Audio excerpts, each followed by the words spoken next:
Welcome, everybody, in to Stick Drift, episode 15. Randy, how you doing? I am. How are you? I Same.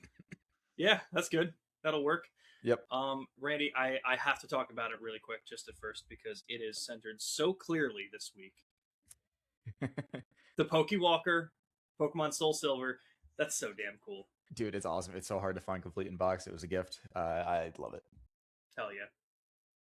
I know we were talking about it briefly. When did Soul Silver come out? Do you know? Because that was Gen 4, so it was 2009, after. I think. Okay, that was probably right around the time I was like dipping out of Pokemon because I didn't play Gen 5 when I was younger.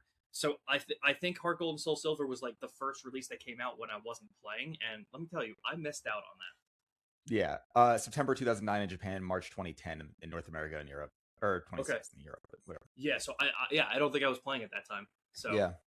Damn. Oh, I did. It was I loved it back then. My dog ate my Pokewalker. I think I traded in the game at some point, and not realizing how much these things would blow up in price, complete in box. Just a Pokewalker is like $100 now. If you get like the game with like every manual and everything it came with, and the outer cardboard box that it has to have for the Pokewalker, because a lot of that got destroyed or just thrown out. It's like $400-ish. And another reason for it that I was looking up, apparently the reason it's also so expensive now is it didn't get manufactured that much. It got manufactured for 1 year, and the second Black and White came out, they were like, we don't want to keep producing this Pokewalker, so they just stopped. You know what? Understandable. Yeah. God damn, that's sick. So, hell yeah for that. Yeah. But I've been playing some games, and usually it's you who's been playing some games between Devil May Cry and all the Final Fantasy stuff. So I've got some random ass games to talk about. Okay. So we'll start there, but we do have some new segments that we're going to be hitting. No major topic. What with last week's episode being the Halo, the Bungie Halo tier list, like every mission from the Bungie games. We didn't have much time to talk about anything else at all, so we didn't jump into any news that week. We didn't jump into any other big topic.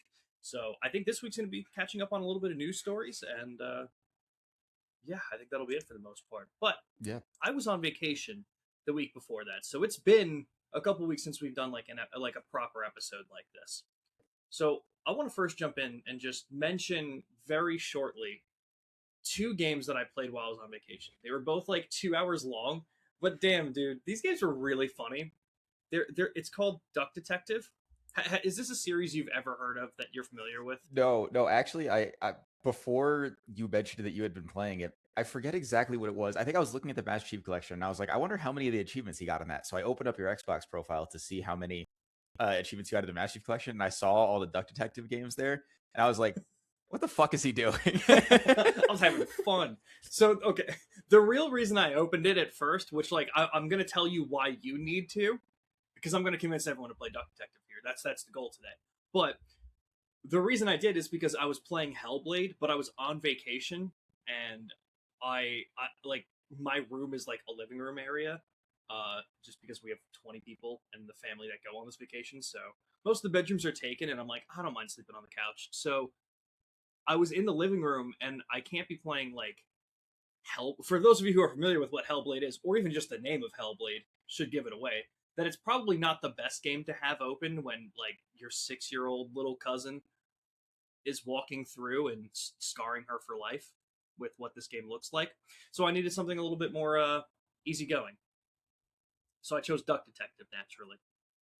But it was on the front page, and I was like, man, what are these games about? This is a little silly game. For those of you that are curious, which probably isn't many of you, you play as, I don't even know if he ever gets a name, but they just call him the Duck Detective, and he's going through a harsh divorce with his wife, Anna, and he has a crippling addiction to toast. Like, he is just, like, trying to get over his white bread addiction. This game is genius, dude. It's incredible.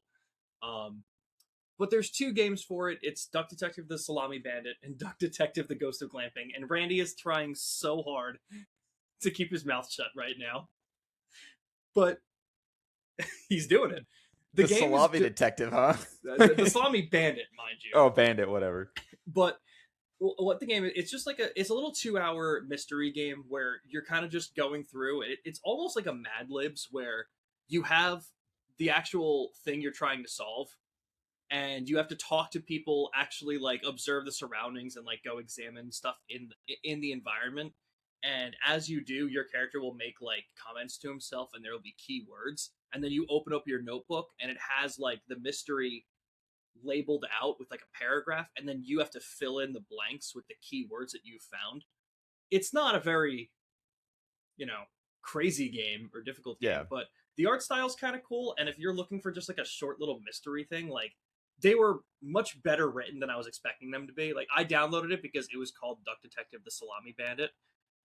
That's fucking hilarious. And I was like, what the hell is this thing gonna be? And then like an hour into it, I was like, oh my god, I can't believe they did that. And I'm like, I was invested. So you know, if you're Yeah. if you finished L.A. Noir and you need that next hit, it's the Duck Detective. I still Download never that. played LA Noir. I need to at You some haven't played point. L.A. Noir? No. That game was really good. Yeah, I heard. Really cool if they get a second. Okay, I'm not going to go much more on the Duck Detective games, but the two of them were really fun. Like if you are looking for, if you do just have an afternoon where you have no idea what to play, and you like, especially if you have Game Pass, they're both on there, so it's like just download it. They're probably less than 4 GB, I'm sure, each at most. So I'd say give them a shot. But I want to jump into talking about the other game that I was playing, Hellblade, Senua's Saga. Did you? What's your experience with this game? Have you played it? I confuse it with the Plague Tale all the time, and one of those games I have opened up, got a migraine, closed. Okay, so I can see it being Hellblade. I don't know much about Plague Tale. I do plan on playing some of them. But Hellblade's whole thing is that Senua, the main character, is going through like a bout of psychosis. So they kind of tell you right off the bat, they're like, hey, you should wear headphones when you play this game because we have 3D audio design. So right off the bat, what this game does so incredibly well is its audio design.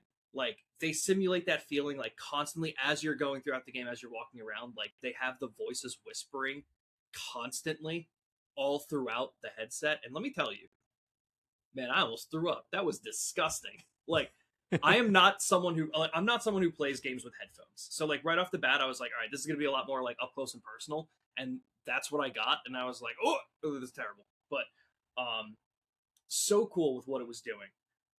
On the other hand, oh my god, this game is just slow walking the game. That's what it is. This game looks beautiful. Like the environments look really cool, and I totally understand like for what they were doing with the gameplay and why they did it. It makes a lot of sense. The game is not very long. I got all the achievements. All of them except one are story related, and the only other one was to get all the collectibles, which I think when I finished, I was missing like 5 of them. So I just went to chapter select and got them really quick. So it took me less than 8 hours to even go back and complete other stuff like that. So it's not a long game, which scares me because of how much because the whole game is slow walking. Like you can jog, but you can't run, and you just walk so slow. I know I'm hitting that point so hard here, but man, when I'm playing a game and it's only like 7 hours, and I'm slow walking for all 7 of those hours, this game could have easily been a 3 hour experience, maybe 4 hours, and I don't know. I know you Yeah, I have an think. affinity for hating slow walking, Yeah, yeah. so I hate when when I feel like artificially restricted in a game. yeah, That was my thing with Final Fantasy VII Remake. We don't have to go into it right, again, but like just stuff where it's like I'm being held back. I'm not like, and it's not like, oh, I just don't have like a way to get up there or something. It's the game just feels like a normal standard game thing is removed to make me do things the way the developers wanted, and that irks me so bad. yeah, totally understandable. So with this game, I understand the whole cinematic stuff for it because the game is very dependent on like looking around. A lot of it's puzzle based and a lot of it's visual puzzle based. So like, you know, one of the big gameplay things is you get to a door, it's locked, and there's like runic symbols on it. And the whole thing is, okay, you look at these symbols, and then you got to look around the surrounding area and see where these symbols are. So they show you a symbol on the door, maybe you have to stand in a specific spot to get the trees to line up in that way, kind of thing. So there's a lot of visual stuff going on, and it gets crazier and crazier as you go along. I did enjoy the puzzles. Like I think these puzzles for the most part were, you know, easier to do. Not many of them took me too much thinking, so the flow was still nice. One thing I wanted to touch on though was the combat, because I didn't know there was that much combat in this game. And when going into this game, I knew about the whole Senua going through psychosis thing, so I knew about the audio design and what they were trying to do. What I didn't know is that this game, I'm going to use this term really quick. I'll back it off a bit. I didn't know that this game was permadeath, and it's not quite as harsh as I make it sound. But basically, when you die, this thing called the rot starts to spread in you, and it starts in your hand and it moves up your arm. And they tell you when you reach your first combat encounter that if it ever reaches your head, Senua dies and it just deletes your save progress. And I was like, huh, interesting.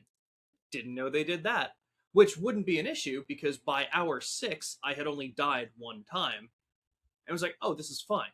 Unfortunately, at hour 6, they put me into a puzzle that I still don't understand. Throughout the entire game, I only died to like combat encounters I think twice by the end of the game. I think I died once after this. But this one puzzle, for those of you who are familiar with the game, you absolutely know which one I'm talking about. This was the level that I couldn't figure out, so I just Googled Fire Maze Hellblade, and everything on it was just Reddit thread after Reddit thread being like, how the fuck are you supposed to do this? What's going on? What am I doing wrong? So wait, dying in combat encounters doesn't delete the save file. It's just if the plague or whatever it is, the rot thing hits your head, that will delete it. And every time you die, it spreads up a little bit. So it's Oh, not. okay. So you have a that's why maximum I was number like, of lives, basically. yeah. So I was like, it's not permadeath in the sense you die once and you're done. It's permadeath just like as you die more, it starts to spread, and then once it reaches the head. I don't know. I never looked up how many deaths it takes because, like I said, combat encounters throughout the entire game. I only died twice. Unfortunately, that fire puzzle, I died about 12 times in. And I was like, oh, at first I was like, okay, I died like 4 times just due to a misunderstanding. I had no idea what I was supposed to be doing. And it didn't look like it was spreading up my arm at all. And I was like, oh, it's just combat encounters this counts in. And then I died 8 more times due to just anything. I have no idea what was happening with that puzzle. And then I started to see it up my arm, and I was like, well, guess I got to look this up now because I don't want to lose all of my progress to just that would be a quick moment for me in a game, especially when you have so many opportunities and then it's like one moment that like just kind of completely screws it and deletes my entire progress. I personally, I don't think I would start over. Yeah, it got to that point where I was like, if I lose my progress here, I was like, I'm probably really close to finishing this game. There's not a chance I go back to it because it's just so frustrating.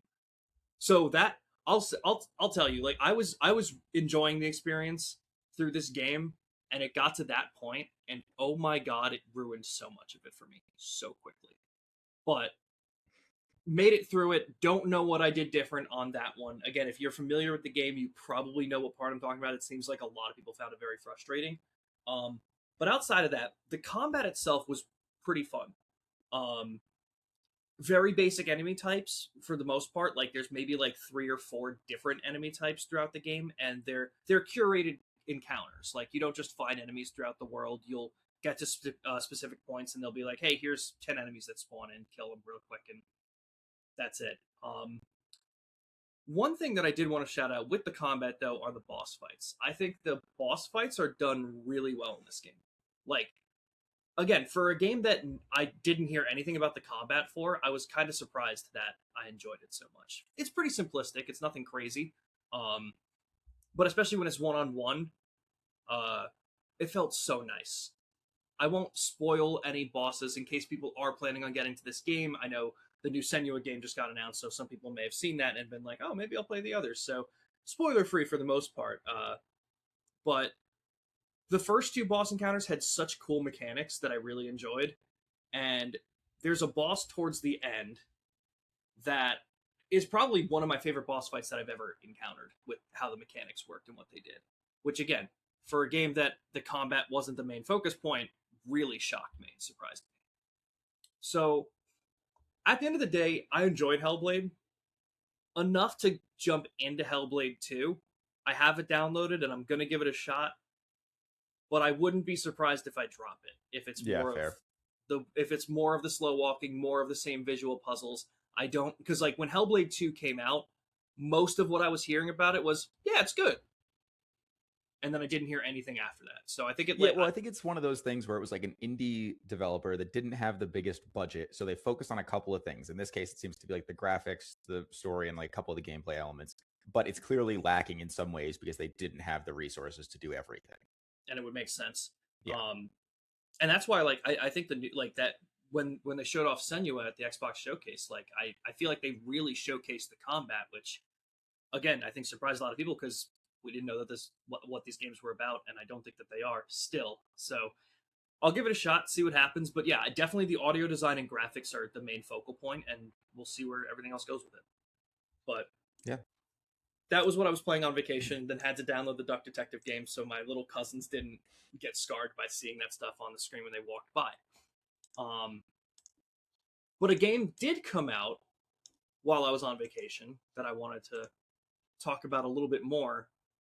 Assassin's Creed Black Flag Resynced. So I know I've talked about it on the channel briefly. I'm a big Assassin's Creed guy. I am a self-aware Assassin's Creed guy. I know that these games aren't great. I'm not going to tell you to play them most of the time, but I'm still a fan of it. And I loved like Black Flag was one of my favorite games when I was younger, and still kind of holds up. Like I replayed Black Flag pretty recently within the last couple of years. But Resynced I think was a really good effort.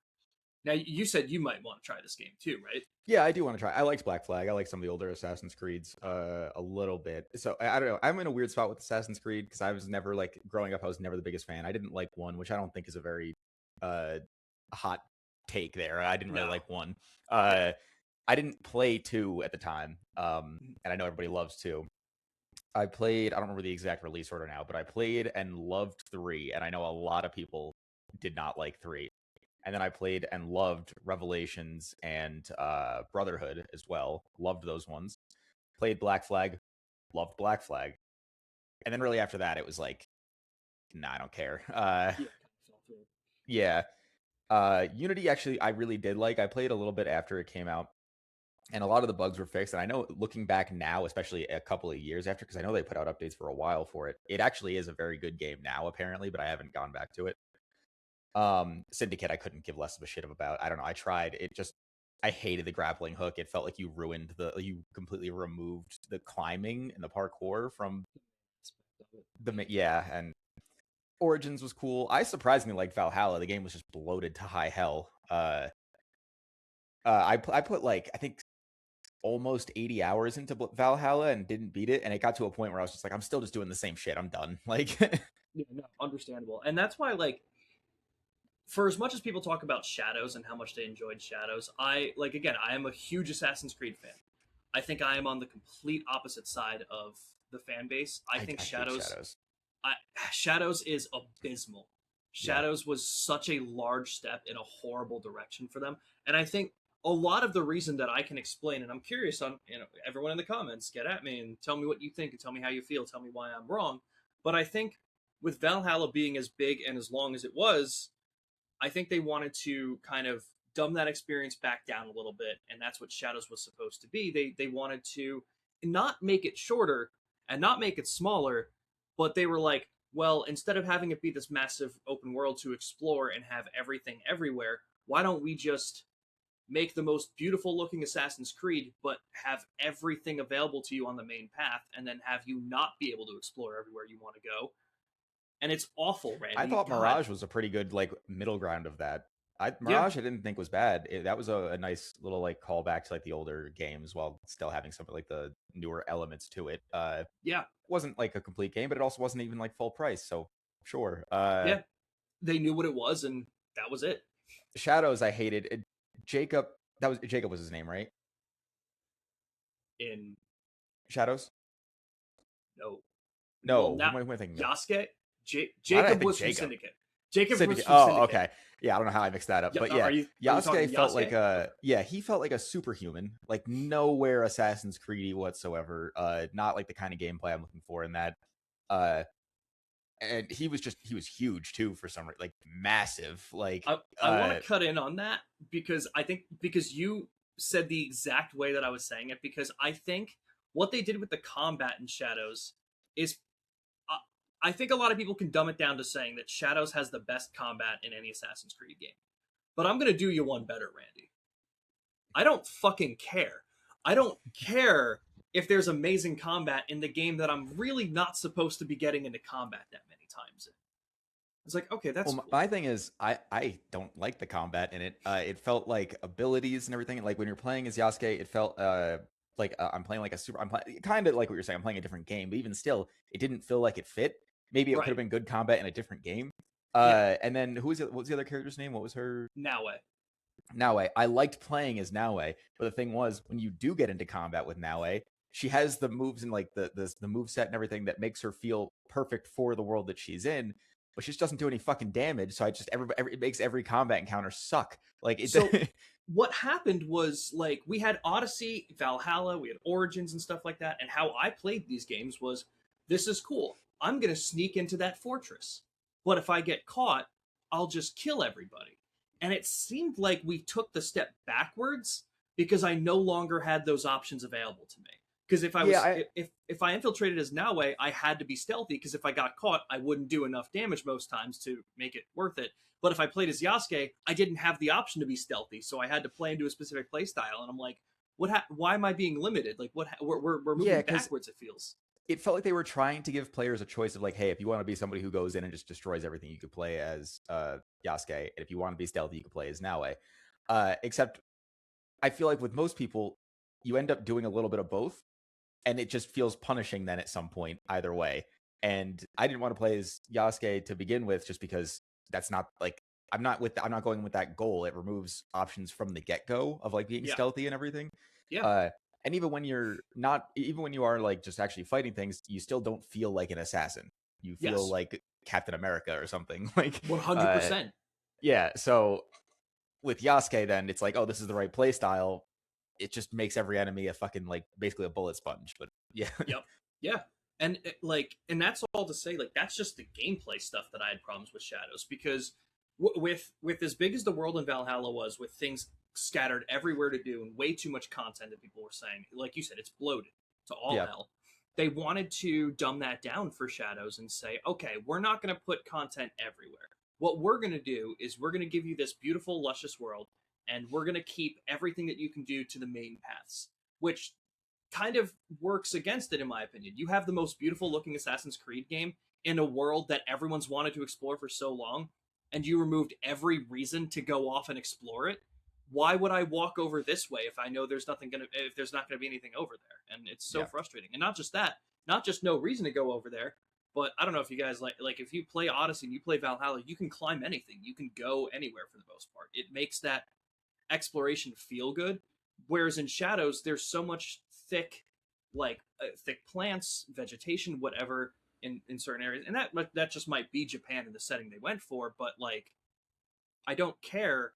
It makes it like you can't walk anywhere you want. If I'm on a viewpoint and I jump off that leap of faith and I have to go diagonally this way to my main mission, I can't just run that way because there's trees that I can't walk through. And I'm like, it's like a forest. I have space. Why are you not letting me walk through this? Yeah. And it seems like that for every step that they tried to take forward for Shadows, in my opinion, if they just took it in a completely wrong direction. And I absolutely despised what that game was, and I really hope that they don't continue in that direction. But with it being as critically well received as it was, which wasn't great, but was one of the better Assassin's Creed titles in the last decade, and how commercially successful it was, I don't think that they're going to try anything different. So Yeah. we'll see what they do. But all of this to say, Black Flag Resynced, that just came out on July 9th, feels like the best parts of old Assassin's Creed games with the better parts of the newer ones. The combat in Black Flag Resync, it takes the simplicity of what it used to be, but with the combat mechanics of the newer games. which is We good don't. because in the older games it was just you get into combat and you're just countering repeatedly. Yes, That was basically just and that how was you it. win. Yeah. Yep, 100%. And there's a lot of that that's still going on here. Of course, like your general fodder enemies, if you get a perfect parry, you can take them down. Depending on your weapon and other equipment that you're wearing, you can then chain that takedown to a couple enemies. But you can't do brutes. You can't do the higher level enemies. So it is still very much the simple older Assassin's Creed stuff. But it's not. Depending on the equipment you're wearing and how much of the $85 of cosmetic DLC you Dude, bought. you're so right though. It's insane. It's fucking crazy.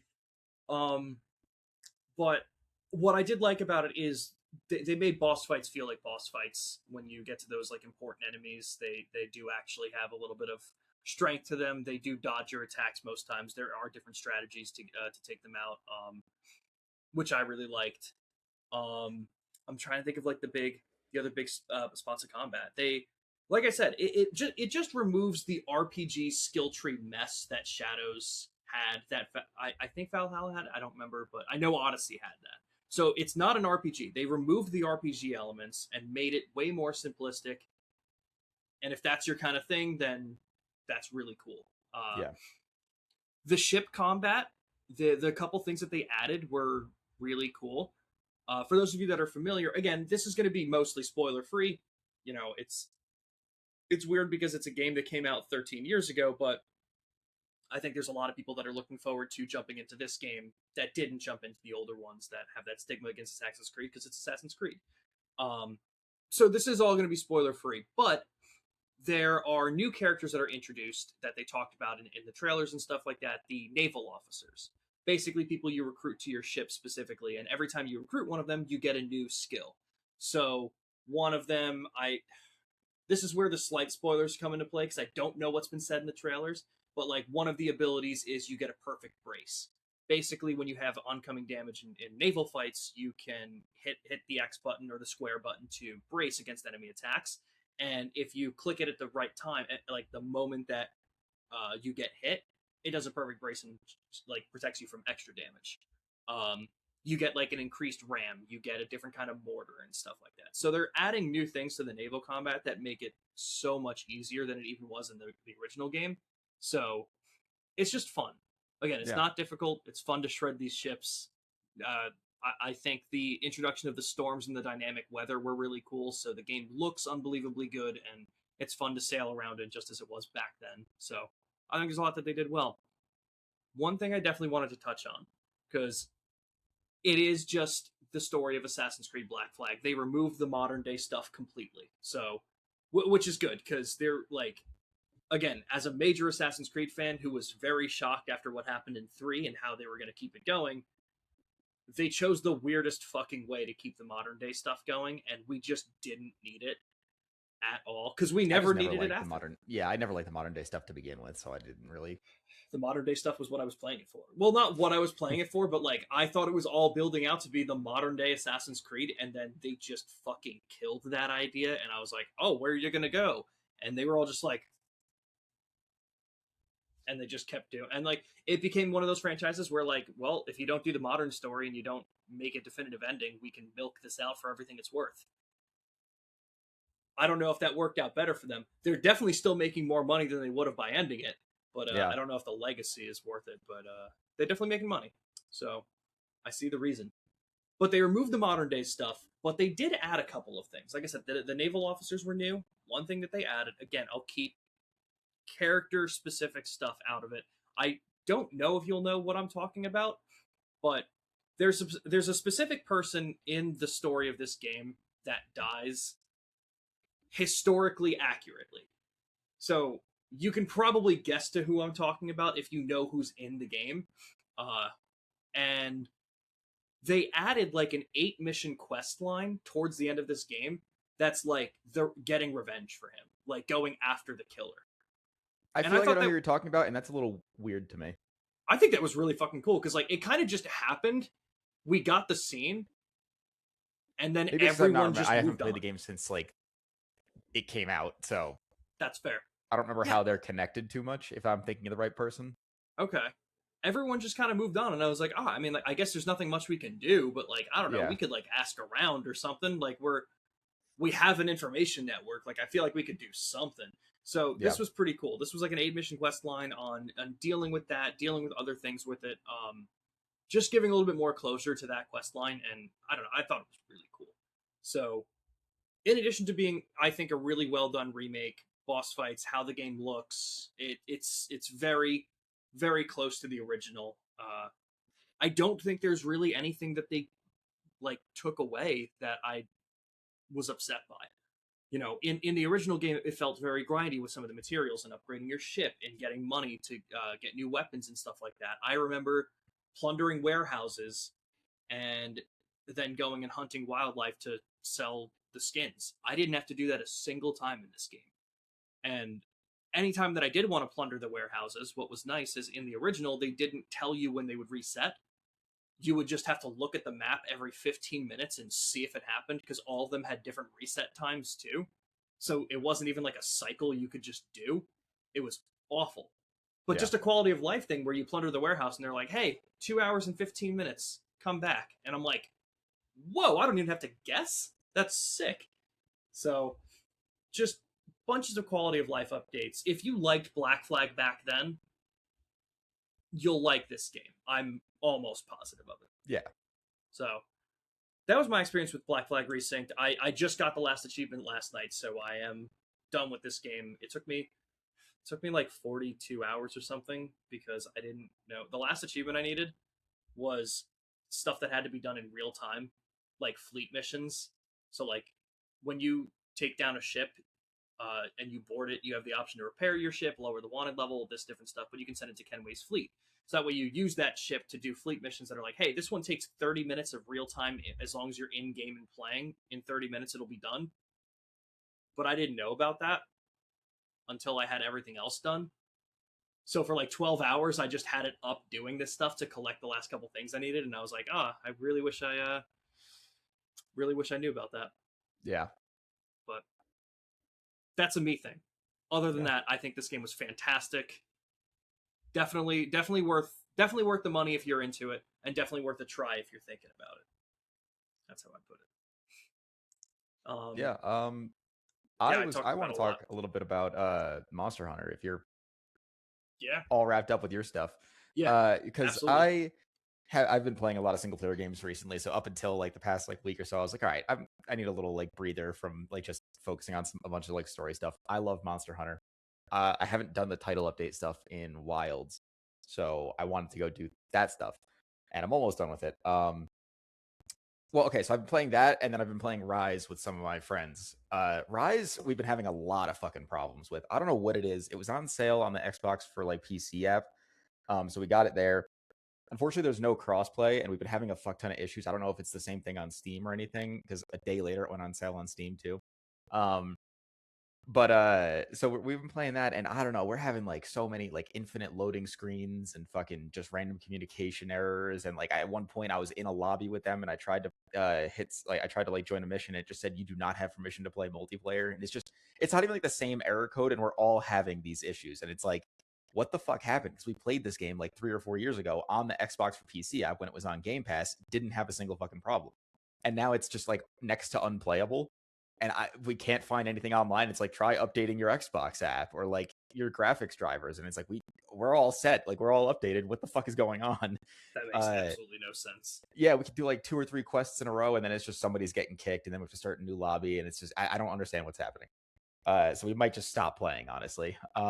Which one was that? That was Rise. That was Rise. Yeah, I don't. That sucks, because that was the one you were telling me made like it's the easiest to actually join multiplayer in, and we can really do it sometimes. But I don't know. It's so many just buggy issues that randomly started happening. We've already played the game, so I don't know. In the same way, I have no idea how this is happening. The only thing that I could think is apparently it has some sort of bugs with licensing issues. And so like, yeah, it has some sort of bug with like the license that you have. So like, if you are playing on like Game Pass or something, sometimes your Xbox app not being updated makes it so it's like there's something with like the license. I don't know. Last time we played on Game Pass, and bought Sunbreak, because that wasn't part of Game Pass, I think.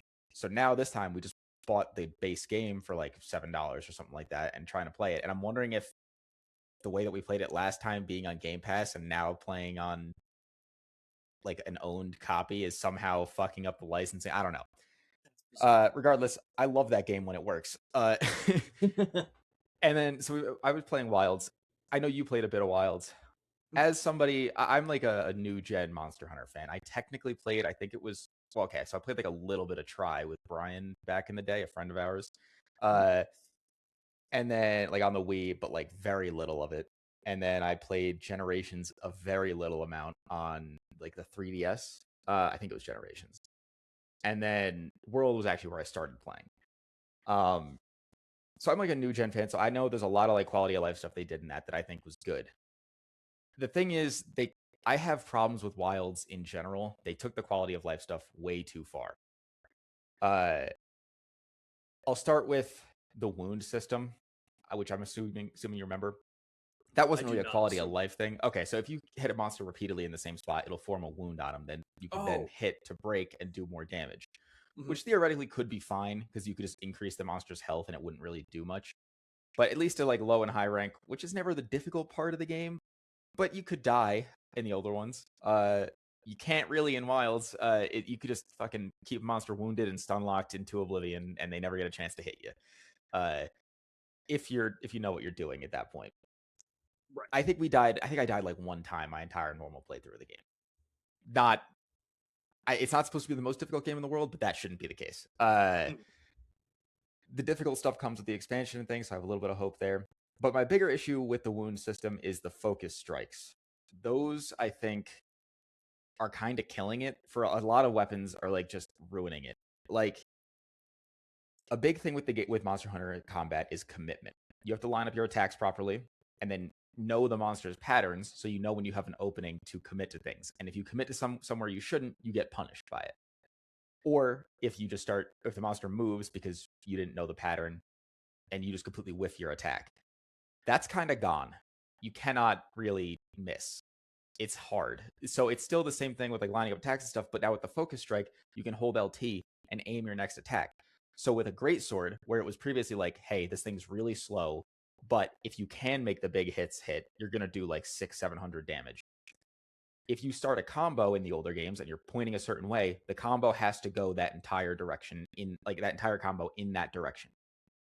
Now with the focus strikes, it's like, oh hey, the monster moved, I'm missing. Let me just aim to the side now, and the next combo will go there. So the greatsword is now just the easiest fucking weapon on the planet. As long as you're not getting hit, you're gonna hit the fucking big attacks. And it removes the skill, my friend put it like this. Monster Hunter needs a little bit of jank. It really does. It can't have you just being like amazing at everything at all times. It just, I don't know, it ruins it. And I saw some people complaining, actually somebody complained on like about the older games where it's like animation locking in this year or whatever, and it's like, no, it needs that commitment. Otherwise, where's the difficulty? It doesn't. I get Monster Hunter is a series that was always like a niche series, and I think in trying to make it not a niche series, you've ruined what makes it Monster Hunter. I see what you mean. Like with the popularity of World, bringing in a lot of people that don't appreciate what the series was doing before, and now you're seeing with Wilds where they're like, okay, let's.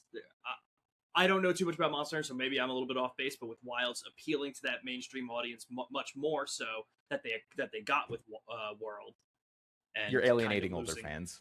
And it's like, it's weird to say older fans for a game where it's like I'm still like a new gen fan, but because World and Rise, very different games, but they both added quality of life stuff in the way that just made things that were annoying previously not annoying.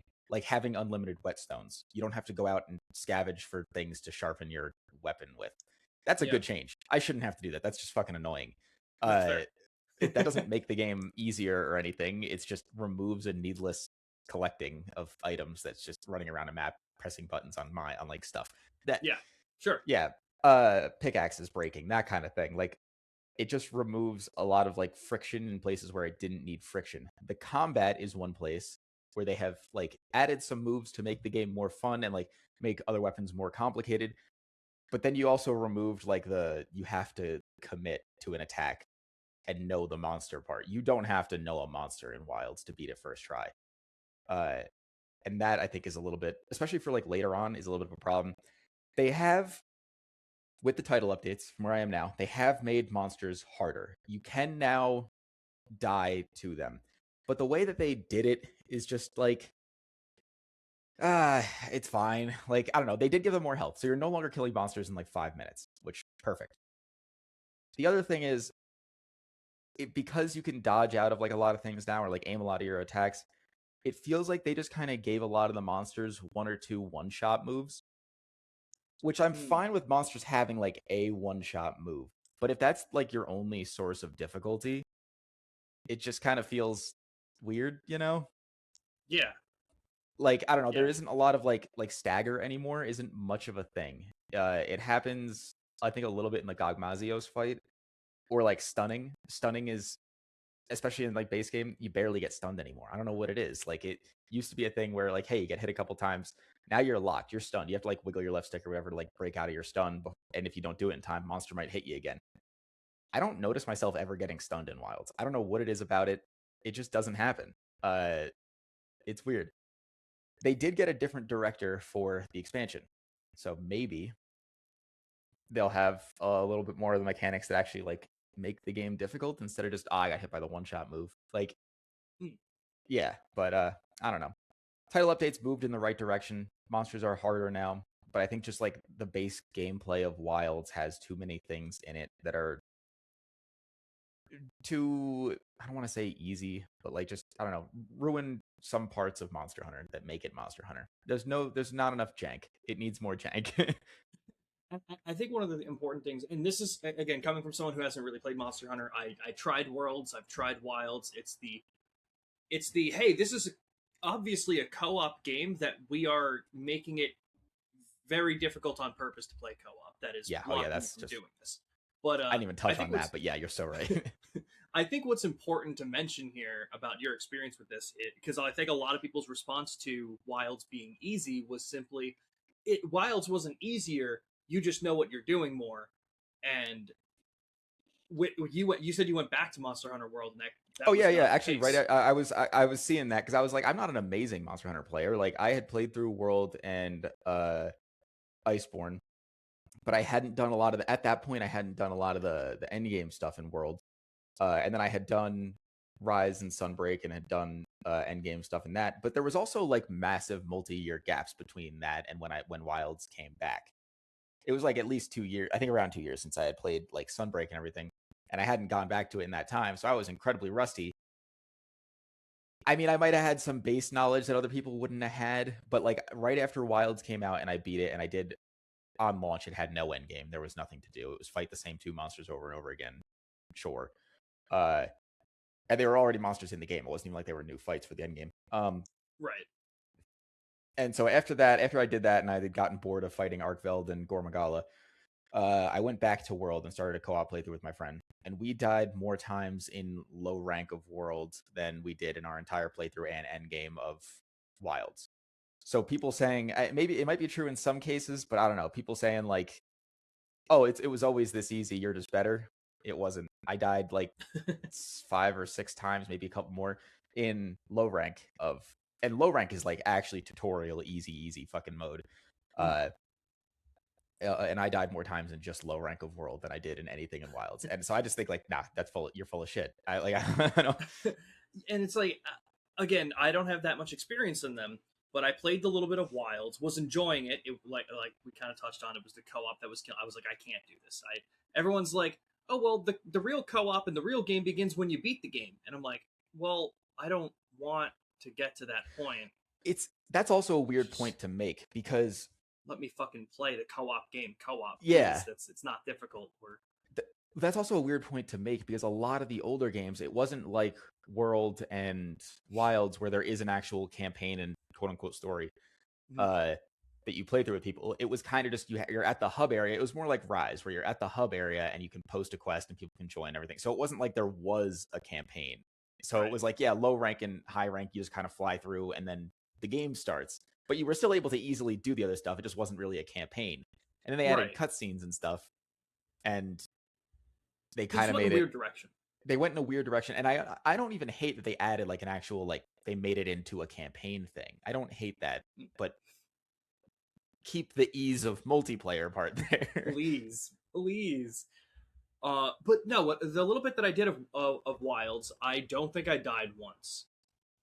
And I want to ask this because again, as someone who doesn't play Monster Hunter, who's interested in playing it, how long is like the average monster hunt supposed to take? Not Wilds, because I know you said they were really short in Wilds, but when you're playing World and stuff. Even in Wilds, if you don't know what you're doing and you don't have a good build, it should take. I would say it really depends on where you are in the game, but I would say anywhere from 15 to 25 minutes is probably a sweet spot of like where most monsters fall. So definitely not upwards of an hour. No. Well, you can only. Let me tell I you. think 55 minutes or an hour is like the limit on these hunts. Let me tell you, man. I remember playing World for the first time with a friend Nick, and oh boy, man. Let me tell you, we did that first tutorial fight, and we're like, "Oh, this is really cool." Okay, and then you do the second one, you're like, "Okay, I think I get the grasp of this." And then they like send you out on your first actual quest that you can do. I think we were in that map.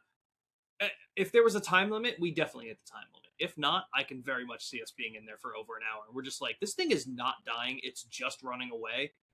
What are we doing wrong? And it was just an awful experience. Yeah, so that'll happen sometimes. It basically just means you're not doing damage. Monsters will run at times, but normally it's 2, maybe 3 times in a hunt that they're running. Okay. They have like set places they'll go to. You'll figure that out, that it's like, oh, this isn't like it's just leaving randomly. It's going to this spot next. It's kind of like where it's different phases a lot of the time. But yeah, makes sense. If you're not doing damage to it, or what could be happening as well, sometimes it's weird if you catch them before they get to their next like designated location, they might fight back a little bit and then try and finish getting to that location that they were going to. So it feels like they're running multiple times. Okay. But a lot of times I have noticed when I'm just absolutely fucking up a hunt, and I'm hitting it like 2 times, whatever, it just like starts dipping. I don't know if there's like a mechanic around that I'm missing or something, but I have noticed when I'm fucking up, monsters running more. Interesting. Okay. Yeah. That's good to know. Just do more damage. That's something I want to jump back into. I want to jump back into Wilds and really go for it, especially now that there's more content. Yeah, and it's also weird too because like they added a lot of like quality of life stuff to make the game like easier. They still don't add full tutorials. They still don't have a combo list that has everything a weapon can do. And I don't need like every like combo drawn out, but anytime there's a new attack, show me that. At least have a menu with that shows me every combo, every like attack and how to do it. Because they show a lot of them, but not all of them, and I just don't understand why. Yeah, because I haven't played this game since like the month after it came out. Because did Monster Hunter Wilds come out last February? I think it was February 25. Yeah. So I haven't played it since March of last year. I'm gonna jump back into this and have no idea how to play this. So that's gonna be rough. That's a bold question, Randy. Do you remember? I have no fucking idea. Nice. Some of them are a lot easier than others. I'm a Sword and Shield main myself.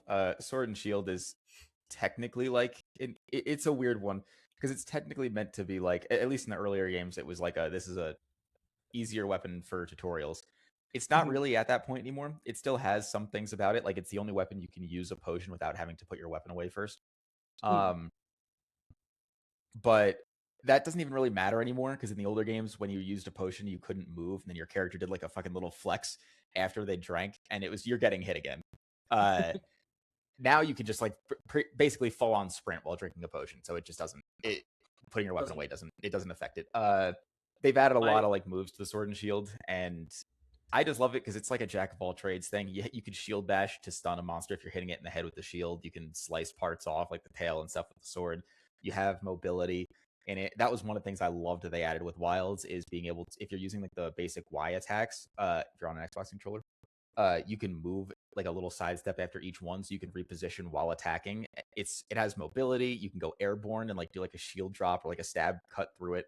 It's got everything, and every other weapon now just feels like, well, I'm missing something. I don't have an option for right now. Like, yeah, it might not have the most complicated combos, but it's just got everything. Yeah, that makes sense. I definitely went with a sword. I can tell you that. It was definitely sharp.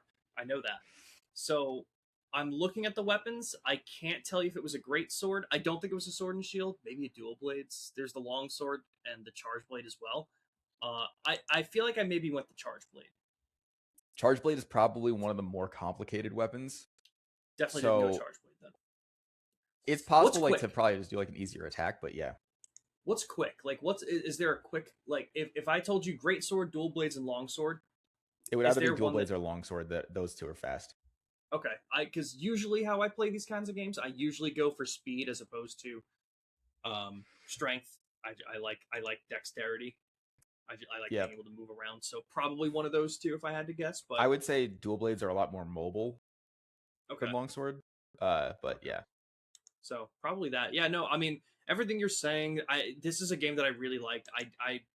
I'm gonna re-download it. I was talking to our friend Nick, who I was playing it with, and you know, telling me that like if both of us go to the cutscene, see the cutscene, and then and then just quits out, join. Like it's such a pain in the ass. But You like shouldn't have to quit out, I don't think. That was how it was in World. In World, you had to like because it wasn't so the camp wasn't connected to anything, so you had to actually return from the hunt, go back to the base camp, and then manually join somebody. In this one, it seems like if you're in a link party, it auto sends an invite when the hunt starts for somebody.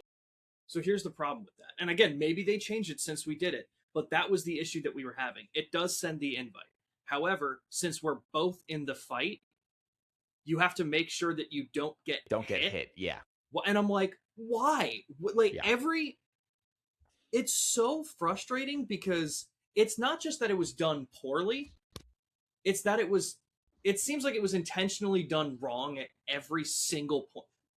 Don't make it so that if I get hit, it cancels the invite. Just do the invite. Let me walk away.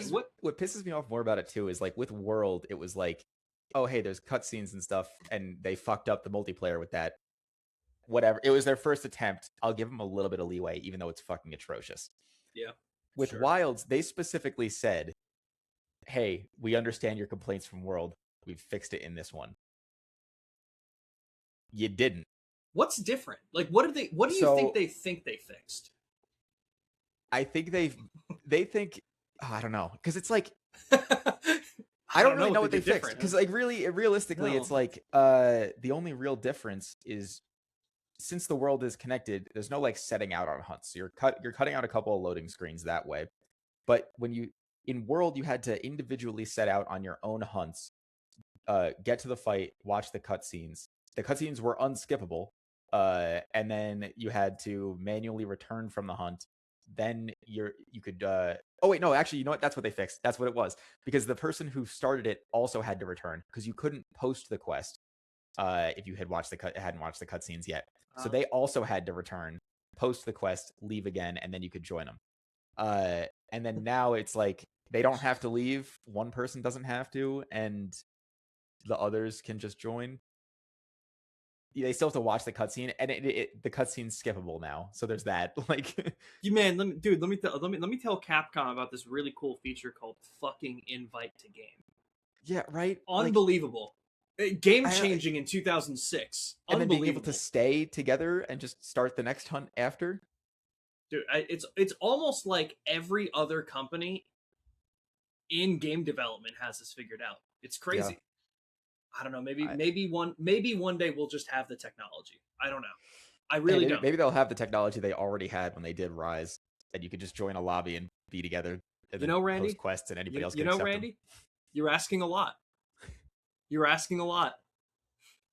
I mean, to be fair, you're also mentioning that, and then you're like, I also hope that they have the technology that years after the release, it doesn't have weird licensing buggy issues that make. I don't know what that might just be an Xbox thing too. I have no idea what's going on with that. I literally can't find. I don't know if I'm going insane or something, because it's happening to all three of my friends, but I'm Googling it and I'm not seeing anybody having the same problems.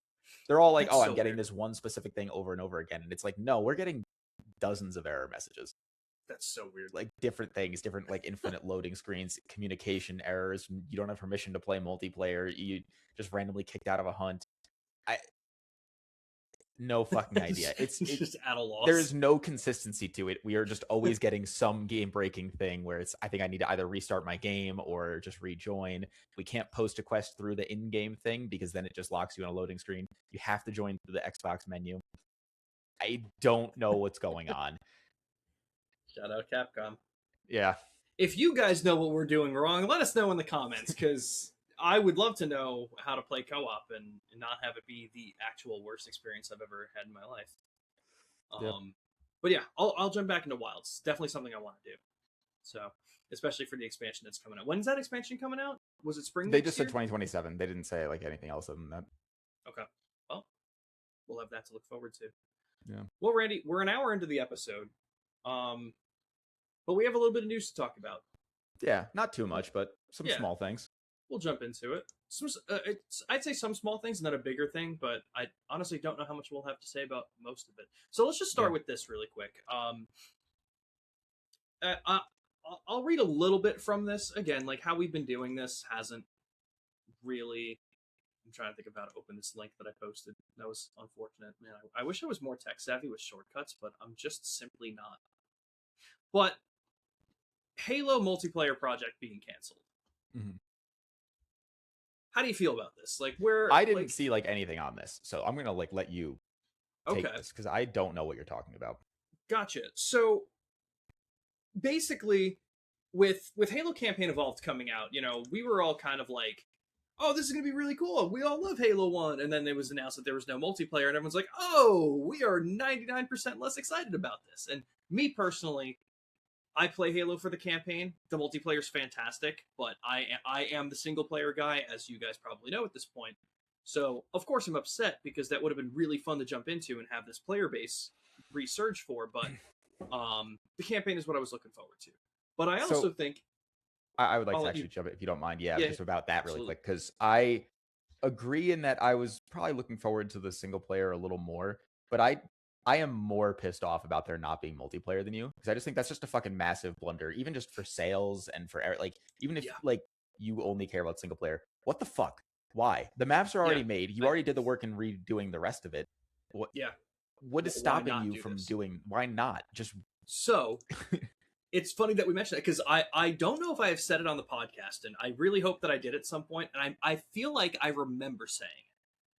I think it was during the Xbox conversation that we were having that I said the only reason I think that they wouldn't be adding multiplayer to this game is if there's some form of massive free-to-play Halo multiplayer coming, whether it's cross-platform on PS5 and others, that's coming later this year or next year. And I think that's what this was supposed to be. So I'm kind of like skimming this because again, we are not good at preparing these episodes that much because I forget to do it, and that's where we're at. Yeah. But this apparently Project Ekur is what it's called. I'm reading from an IGN article from Kate Onder. This was updated July 15th. It looks like, so we're still already almost 2 weeks out, but. Although now that I'm also reading this, apparently they got their sources from a YouTuber known as Rebs Gaming, and I just don't know how accurate this is. Yeah, except they are saying that it was also reported, like it was backed up by other sources and everything, so they kind of just used that as something. But I'm going to read it here. The new game was codenamed Ekur and was being worked on by Certain Affinity, a studio that's done a lot of support work on previous Halo and Call of Duty titles. The game's origins began in a totally different project known as Tatanka, which was a battle royale-esque Halo game. Oh god! So it looked like yeah, exactly. You know what Halo needed? A battle royale. Yeah. But I guess like, do we know? I feel like I saw something else about why it was canceled, but it's just it makes no sense. Yeah. Because again, like you said, you Infinite's multiplayer was something that a lot of people really enjoyed, and I like it. And now you have combat or Campaign Evolved coming out, which is one of the most iconic multiplayer games without the multiplayer. And now the thing that, in my mind, and I'm sure Xbox's mind, was supposed to replace that multiplayer experience being canceled. Like, none of this makes any sense. You know, we're gonna with one of the other with the next news story that we're going to talk about with Bethesda's roadmap and everything. We're going to talk about big missteps on Xbox's front on what they acquire, what they have, and everything. But I could have sworn I just saw Halo Project Ekur cancellation reason revealed is claimed. This is from Insider Gaming by Andrew Heighton. I'm gonna is this anything that I can quickly kind of pick up on? Because I didn't see this article earlier. Oh, that's okay. So I'll just read this quote again. Look into it more yourselves if you're super interested, because obviously I don't know how much this is, but it says problems with campaign evolves development actually caused them to move most devs to the remake's progress, leaving the multiplayer project understaffed, eventually shuttering it for good. That seems like a very simple answer to shut down what should have been the probably the priority, but Yeah. I don't know, man. It's super weird. That also just feels Randy, like if you really wanted to do a multiplayer thing, okay, maybe move some devs over, slow down the progress of that. You don't really need it ASAP or something, whatever their reasoning is for moving that. Why mhm. cancel it? You still need another Right, Halo at multiplayer at some point. Just right. It makes no sense, maybe especially with maybe they what. were trying to stick with the battle royale thing and realize, hey, people just don't care anymore. It would take too much work to completely redo this. Just we'll work on something else at a different time. And while I want to give them the benefit of the doubt for that being the reason, that was way too goddamn logical, Randy. Yeah, that's fair. I don't know who you think anyone is that's working in in these places. Not a battle royale, but what about Fortnite, Randy? That makes Nobody money. cares anymore. Well, okay, I'm not gonna say nobody cares anymore because people do play Fortnite, but it's not like the zeitgeist that it was. It's true. That's true. It makes sense to me and you, but it doesn't make sense to the CEOs up top making those Yeah. decisions. I wonder. Maybe. I Maybe. want to talk about. Oh, go ahead. No. Go for it. I was. Oh, I just want to talk about because I have a friend who did spend the $20 to for some reason play fucking this game early, even though we've already played it. Okay. He is. I will put this in the perspective of he is a fucking massive Halo fan. Like read the books, knows everything about the fucking lore. Is this a He friend I know? hates. You do, yes. Okay. He hates the campaign evolved. To Really? like, he says the fucking new missions they added are pointless. Okay. They made Johnson boring. Okay. They tutorialized the shit out of everything. Like Cortana just doesn't shut up with like, "Hey Chief, if you punch an elite in the back, you can one shot it," and Jesus it's Christ. really fucking annoying. It's like they somehow messed up. He kept saying, this was a problem he had with the other remake too. The lighting in 343 Guilty Spark that completely killed the mood of the level. He said they did it again.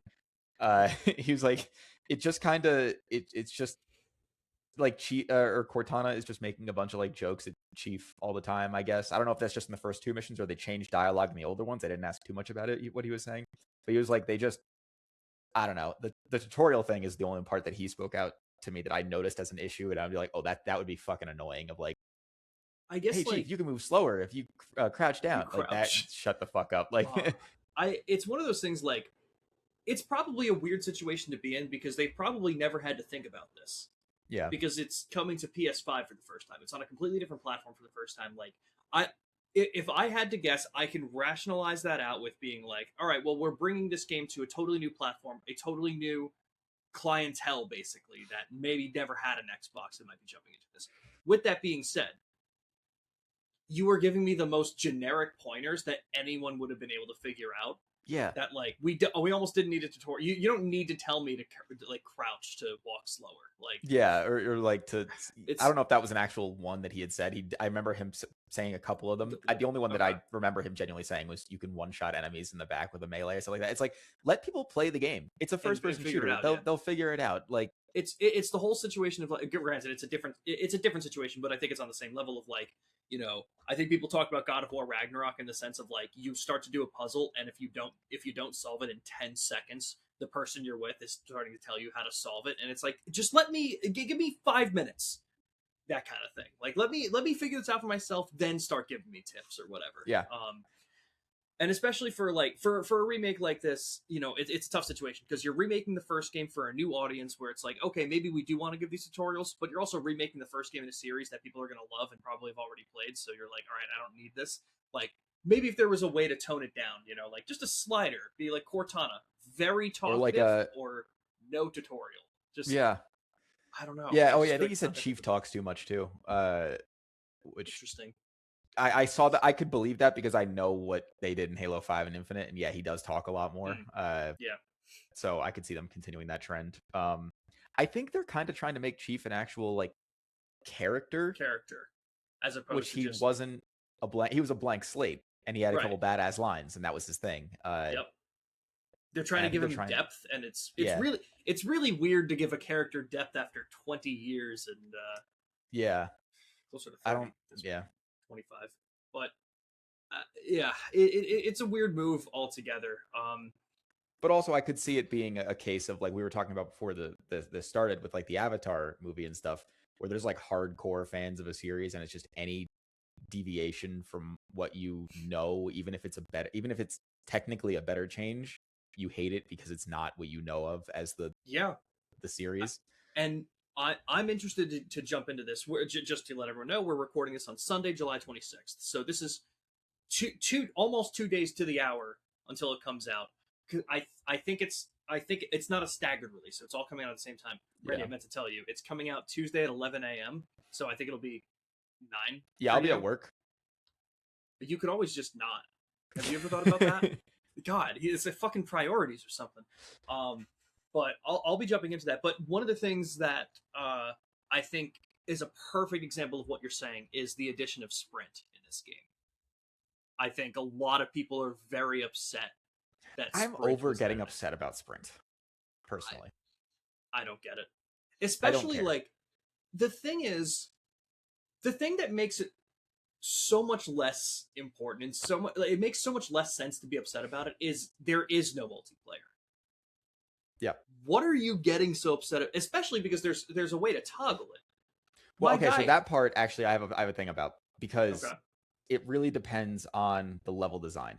If they made the levels bigger to accommodate for sprint, and then you have the option of turning it off, but now it's a slog then to walk through those same levels. Right. So I'd have to see how that's done before that would be an issue. Because if they built all the levels and made them a little bigger to accommodate sprint, and then you turn it off, well, now you're just slowly walking through massive levels. So right, and it would kill everything. But yeah, of course I can't say because I haven't played it. I would assume that's not the case, but assumptions make an ass. He did say they fixed. He said they somehow ruined the library. I don't remember his point on that. Like they made Let it. me tell you, worse. it's hard to ruin the library. Yeah, because the he library said they made it. He said they made it blows. worse, and I don't remember how he said that. I wish I remembered. But he said they made. He said they actually, one of the positive points. He said they made Assault on the Control Room better. Okay. He said they removed some of the repeat rooms that you have to like go back to or whatever, like through some of the steps that really elongate the mission for no reason. Interesting. So that was one of the positive things he said. Okay. All right. I'm down. I mean, like, there's so many like, I know this is like small bits and pieces, but like, and again, like, I don't have my hands on the game. I can't say for sure. Yeah. So I'll definitely be keeping you guys updated next week on the podcast. I'm sure we'll talk about this. But one of the features that is so missing from the Master Chief Collection that seems like such a no-brainer to me, someone who does play Halo for the campaigns, is a shuffle button. Yeah. You have 6 campaigns in this game, and there's no way for me to just click the shuffle button and play 5 random missions in a row. But they put that in the Halo Campaign Evolved. There's a shuffle button, and not just for missions, but for skulls. Mm-hmm. It'll literally shuffle difficulty, mission, and amount of skulls that are on. That's fucking awesome. That's what me and Nick wanted. Like, we would do like streams on Twitch, and it was just like, hey, I remember the first time we did this on Twitch. It's just who I am as a person. That's all. This is the personification of me. We did a stream, and what we would do is we would randomize the missions and difficulty of the Master Chief Collection, and we would go on Twitch and we'd put up a prediction in the first 10 minutes of stream to be like, all right, we have a timer of 3 hours. Can we beat like less than 5 missions or more than 5 missions? And people would just vote with channel points, and it was just a fun little prediction thing. Yeah. Now, Randy, I don't know if you caught the problem with what I just said, but the 2 options were less than 5 or more than 5, and we completed 5. Yeah. Exactly. Oh, I didn't notice which wasn't an option. Yeah, neither did we. And I was like, well, fuck, what do I do now? But like, I loved doing that shuffle thing where it was like, I just want to pick, like, I have a wheel that I typed out of every mission in the Master Chief Collection. Like, the fact that it's not built in. I think it would be cool if they did like a mini, I'm going to say roguelike, but like not really. A mini like roguelike kind of mode where it was like, okay, you have like 3 or 5 missions or something like that. And as you beat one, a random number of skulls get added and a random number of difficulty modifiers get added to the next one to make it harder. And can you beat all 5? That would be a fun little like... Yeah, like a challenge thing. Yeah. I can even see like even if you do something co-op and just have a certain amount of lives. Be like, hey, here's 5 missions you got to beat. You got 10 lives. Do Yeah. it without dying 10 times. Like, I think that would be fucking awesome. Every Yeah, mission you but complete gives you 1 life or something. But yeah, but I don't know. Speculation, mostly on my part because I haven't played it. I've seen a lot of good reviews. I've seen a lot of negative reviews. The game had some weird fucking broken thing with Xbox when it first came out in the early access thing. I don't understand paying $20 for skins in a single player game and 5 days of early access for a game I've already paid. So I've played. I'm not doing that. yeah, But no, I'll be all right playing it on. As big of a Halo fan as I am, I'll be all right. I playing think this even on 50 Game is a Pass. lot for it, honestly. But I Yeah, am a big Halo fan, so I'll do that. 40 should have been Yeah. it. I think. It's always a weird situation when you're looking at remake. I mean, like I say that, but then we also have Black Flag remake or Black Flag Resynced that I think is 60. So it is still like. But at least that's like the full game. That's a good. Well, no, it's not. It doesn't have the multiplayer. Oh yeah, I forgot that I actually did like the multiplayer in that too, but I don't think Assassin's Creed's identity is the multiplayer, whereas No, it definitely isn't. Whereas Halo, is. Yeah. A large portion of it is. Yeah. Agreed on that front. So we'll see where this goes. Of course, the multiplayer project getting canceled is very strange. I assume we'll still see something Halo multiplayer related within the next year or two, whether it's the standalone or if it's another new title. I mean, just to close this out, Randy, when do you think we see the next mainline Halo? Do you think that's close? Do you think it's so far off? I think it's far off. I think at least I could see an announcement in 2 years. Okay. Yeah, Jesus. I'm basing that off nothing, so I could be wrong, but I just feel just basing it on vibes alone. Oh, apparently also, I guess it's kind of a spoiler or whatever, but like not really, because at this point it's already just all over online. But at some point, I guess at like the quote unquote legendary ending of the campaign Evolved, they hinted at just doing another remake of 2. Oh yeah, I did hear about that. Now, Randy, what if they pull a Call of Duty? Stay with me here. What if they do the Halo 2 remake, but it comes with the multiplayer of Halo 1? Yeah, right. I fucking hate Call of Duty. There's so hey, that wouldn't even be a Call of Duty. That'd be an ODST thing. I mean, well, that's a good point. Yeah, that's a good point. God damn. So we'll see what's next for Halo. I don't know if Campaign Evolved was the step that they needed, but I don't. The thing is, I wouldn't be surprised if they, even with saying that in the remake, they don't do a Halo 2 multiplayer. Because my thing is, I think this was Phil Spencer's big like push to get multi-platform, and like that was his idea to make things more optional to buy Xbox Studios games. Yeah. And I think Asha Sharma's doing the opposite of that. I don't think she even wanted Campaign Evolved on PS5. And I think that's the whole reason they even made the Campaign Evolved in the first place was, hey, new platform, new people, we'll start them here. Yeah. But I don't think she wants that. And we just got it was like a decade ago now, but a little over. But I think Halo 2's anniversary is still, it holds up graphically. I don't think you need another one. Yeah. Yeah, I mean that's a good point. Like I do wonder where she's gonna let them take Halo next. Whether they're gonna continue. I could see a Halo 3 remake. You know, but wouldn't it be? I mean, you're right, but wouldn't it be super weird to just do Halo 1 and 3, but it not would? 2? But 2 feels like a waste of money. Right. Like I don't know, you have one. You know what? And you raise a good point too, because okay, Microsoft is at a point with Xbox where if it seems like a waste of money, that means it's definitely a waste of money. Yeah. So, I don't know. And I don't think they want to do that. I don't know. I don't think you need another Halo 2 remaster. We need a Halo 3 remaster more. I just don't think you've played Halo 2 recently. I haven't. That's fair. But it's so goddamn good. I get it. Yeah. Oh, I'm not saying it's not good. I'm just saying I think the current remaster holds up. Oh, well, yeah, that's true. I yeah. forgot. Yeah, because we still had that in the Master Chief Collection, just not separate. So, totally fair. I think that holds up, so, yeah. Yeah. Ray, let's get into the next news story. This one will be the bigger one. Bethesda reveals roadmap. Yeah. Holy shit. There's some cool things in here. Yeah. There's also a whole lot of like, why weren't you doing this originally? So, okay, actually, I'm going to go ahead. Okay, why is it not just like laid out super easy for me? I thought there was like a picture on this. I don't think there is. No.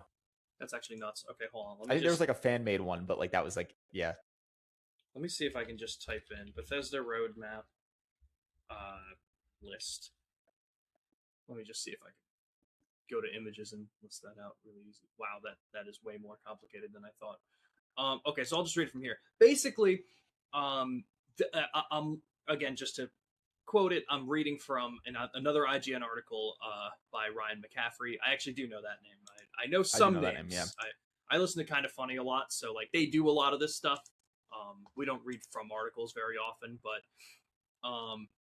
but this is just him reporting on everything that was listed. So let's see. This is him showing Bethesda Game Studios' message. So this is from Bethesda Game Studios. They're continuing let's just break it down just a little bit at a time. Couple sentences about everything. Randy, how the fuck do you feel about them continuing Starfield content? I think that's a good idea. I think it needs more updates. I think a lot what they did with that previous one that I don't remember off the top of my head now was good changes. But also, I think the bigger problems that everybody has with that game are very something you cannot just patch out. Okay. So makes sense. I don't know how much. I think it's a good idea to make the game better, but I don't know how much it's going to end up mattering. I would play through the game again if I see it on sale on Steam. So I'd like to be the best possible state it could be in. But yeah, that's fair. Yeah, I played Starfield for the first time last summer. Like I probably played through it like July and August. I got all the achievements. I enjoyed it enough to do that. My big problem was just constant crashing on Xbox. I know I mentioned this to you, but any game Bethesda related, and I just mean like even if they've worked with the company before, they always crash my console constantly. I played so many games on my Xbox console last year. Let me list out the ones that crashed constantly: Starfield, Oblivion Remastered, and Avowed. And while Obsidian isn't exactly Bethesda, they've worked with Bethesda. That's why I'm extending that. But those 3 games crashed every 30 minutes at least. But it wasn't my console because I still played South of Midnight. I still played Claire Obscure. That's weird too, because like the other ones, they'd be like, "Oh, Creation Engine has something fucky with your console or something like that," but Avowed isn't. So no.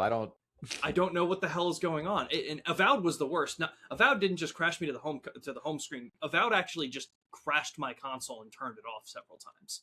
So maybe it is my Xbox, but there are just so many games that don't do that I have no idea what's going on. Yeah. So that was my big problem with Starfield. That's not against the game. I'm just mad about it, and I want to tell people. But so yeah, having more Starfield content, at least they're dedicated to the game. You know, it may not be everyone's cup of tea. It may not be everyone's favorite game. It may not be people's game that they like at all. But at least they're dedicated to it, and yeah, that's what you need sometimes. I really wish this was. I really wish I had what I saw before, but basically then getting into Fallout 5 being confirmed. You know, that's not a big shock to me, but it's not. I don't think it's a shock to anybody, but yeah, don't put out an announcement trailer and then not release the game for fucking 15 years. Yep, you're so right. So there's Fallout 5, Fallout 3 remaster and New Vegas remaster. So they're at least doing that kind of stuff. There's more content for Fallout 76 coming out. There's something called the Fallout Shelter. Randy, do you know what that is? Yeah. What the fuck? Why are they? It's a mobile game. It's just like a little it's like a base simulator thing. You build like a little like Fallout shelter. Yeah. And then it's one of the vaults. You just fucking you just make your own vault and run it and whatever. Okay. And then yeah, they obviously talked about like the Elder Scrolls 6 kind of entering like what was it, better production, stronger production. There was a specific term that they used that they're like entering the next chapter of production for the Elder Scrolls 6. So Randy, let me ask you this: when do we see the Elder Scrolls 6? When are you playing? 2028. You think it's that close? Yeah. Okay. Here's hoping. I was gonna say 2029 the earliest. I could see 2029 too, but yeah, 2028 to 2029 I would say is. I definitely think. I think they need to put that game out. If I see another fucking games presentation and I see Bethesda presents and it's Elder Scrolls Online, Fallout 76, a fucking Doom or Wolfenstein, probably not Wolfenstein, but Doom expansion or something like that, a mini fucking update, like I'm Yeah, gonna hunt down Todd. crash out. Like, Good, I'm gonna crash out. yeah, So I actually wanted to ask this too because obviously, like we know at this point that Todd Howard has kind of said he liked doing the shadow drop for Oblivion Remastered, and he kind of hinted within the last year, I'd say within the last 6 months probably, that he really liked the shadow drop and wouldn't mind doing it again.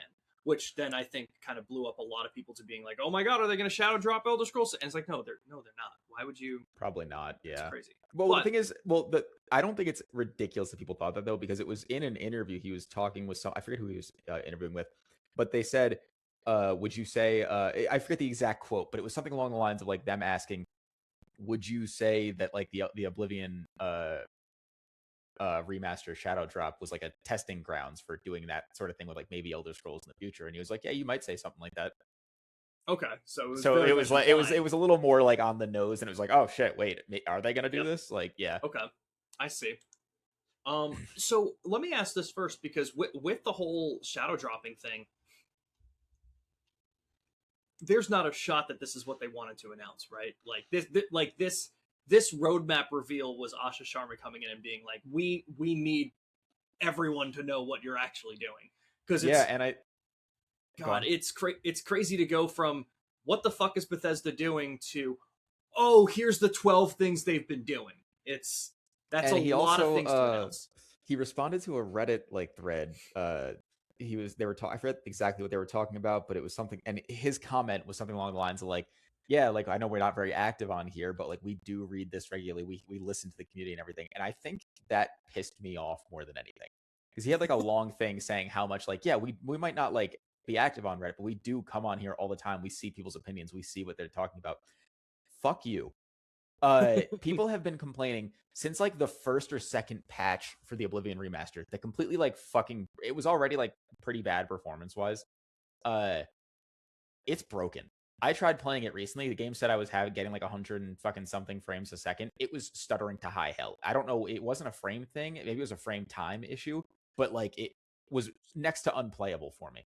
It's been broken for so many people for like a year and a half now. People constantly talk about this.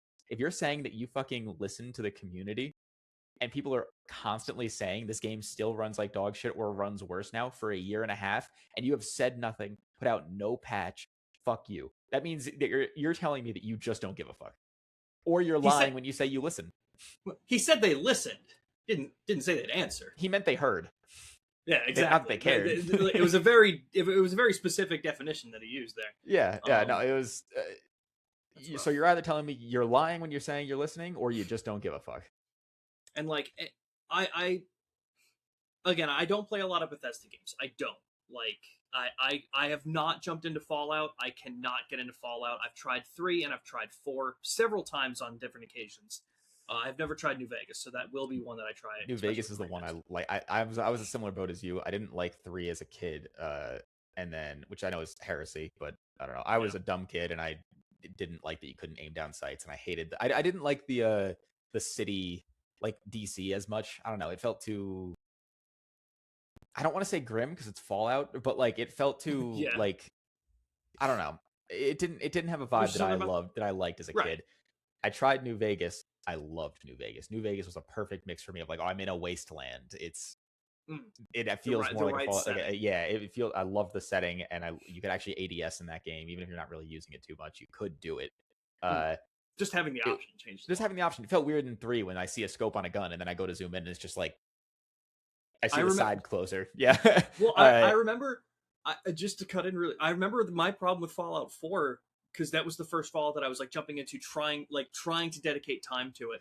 And I'm pretty sure I was texting you about it because you're the one that gave me the copy I had, and I was like, "Dude, I can't kill anything." And you're like, "What do you mean?" And I'm like, "Well, I don't do that much damage." And all this stuff. And you were like, oh, well, you have to use the VAT system. And I was like, well, I can't use the VAT system. You're like, why not? And I'm like, because I can't level it up. And you're like, well, you got to put skills into it. I need to kill things to get XP to put it into the VAT system. you also And you're don't like, well, then, have to use VATS in Fallout 4. but then you were like, well, just get the XP so you can put it into VATS. I'm like, I can't get the XP because I can't kill anything because I can't use the VAT system because I can't level it up. It was just a really bad cycle of me sucking. Yeah, I don't Just remember being that. real That game's bad. not difficult, so I don't know what No, problem you're in. no, it was a long time ago. It was Yeah, not my yeah. kind of I game. don't I don't like Fallout 4 that much either. I tried replaying it. It's fine. And it has some of the right stuff, but I hate the gearing system in that game. I really don't like all like the fucking like makeshift whatever the fuck they were called weapons, and you're just finding randomized attachments on them for most of the game. I don't like that. It doesn't feel very rewarding to me. Uh Preston Harvey yelling come back to the fucking settlement or whatever. I don't know. The factions were eh. I hated the voice protagonist in it. I hated it. That was awful to me. It just made all the options yes, no, maybe, sarcastic, okay. Like it was Yeah, in New Vegas. You could see the writing in what you're going to say in New Vegas and 3. Like I don't know. I love New Vegas though, so yeah. I want to remaster that. So, do you think? So, I feel like there's been times where, like, the relationship between Bethesda and Obsidian is rocky at best. I feel sometimes.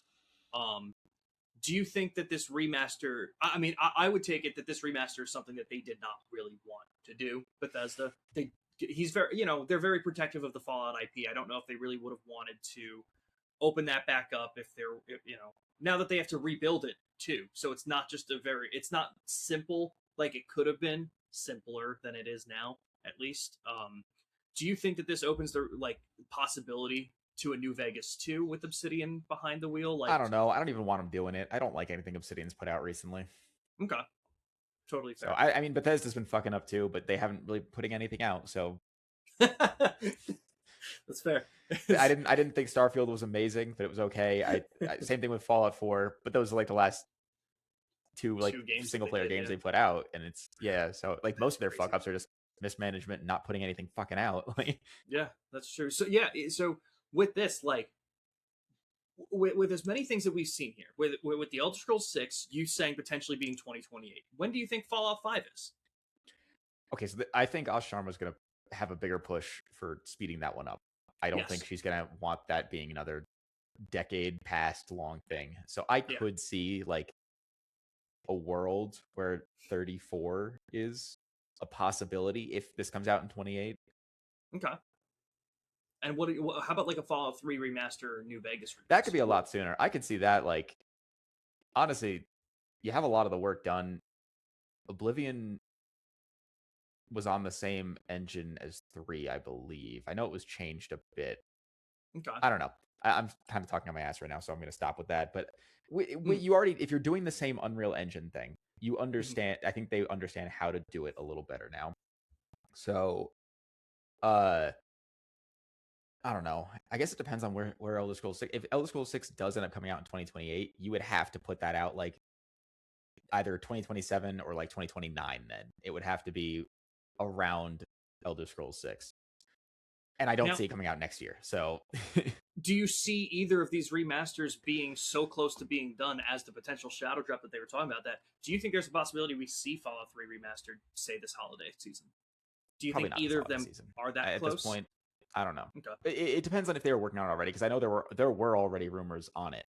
Right. So if they were already working on it, and now it's just like a confirmation of yes we are, Mm. then I maybe if they do a shadow drop kind of thing. But if it's more of like a hey we're gonna do this at some point kind of sentence of them confirming it, then I don't see at least until like 2029. Like Yeah. Because with everything that they're working on, it would really shock me if they had nothing in the pipeline until because potentially you're thinking that the next game that they probably would have had coming out would be the Elder Scrolls 6, with the potential of a 2027 remaster date if they were trying to get it out ahead of time. yeah, and if they And were all and if the rumors were accurate and they were previously working on it. right, which I think is the case. So I personally, I think the best case scenario, and I know that like this is too perfect, especially for a company that is so, you know, that has so much experience in not releasing games, as you just said. But I could totally see a Fallout 3 remaster planned to shadow drop this holiday season. Yeah. Still comes out 2027. You might get some more Elder Scrolls 6 news for 2028, and maybe if we're lucky, even get something like the New Vegas remaster. Because I know there were, like there were talks of it. There, and I know we've had people from Obsidian come out and say, "Hey, we're not working on it. This isn't happening. This, that, whatever."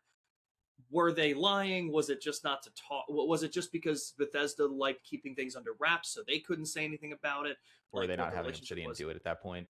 I mean, that's true too. It could have been a completely different. It may not have even been in their hands at the Because time. like So when New Vegas launched, it didn't have like the warmest reception.